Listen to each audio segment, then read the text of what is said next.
గతంలో రాష్ట్రంలో విస్తృతంగా జరిగేవి.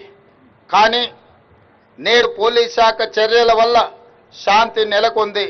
మావోయిస్టు ఉద్యమంలో ఉన్న అజ్ఞాత నాయకులను జనజీవన స్రవంతిలో కలవాలని నేను వారికి ప్రత్యేకంగా విజ్ఞప్తి చేస్తున్నాను.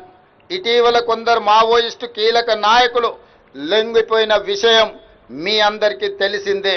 అజ్ఞాతంలో ఉన్న మిగిలిన మావోయిస్టులు కూడా జనజీవన స్రవంతిలో కలిసిపోయి దేశాభివృద్ధిలో భాగస్వాములై తెలంగాణ రాష్ట్ర పునర్నిర్మాణంలో వారి యొక్క వంతు కర్తవ్యాన్ని నిర్వహించాల్సిందిగా మావోయిస్టులకు ఈ వేదిక మీద నుంచి విజ్ఞప్తి చేస్తున్నా.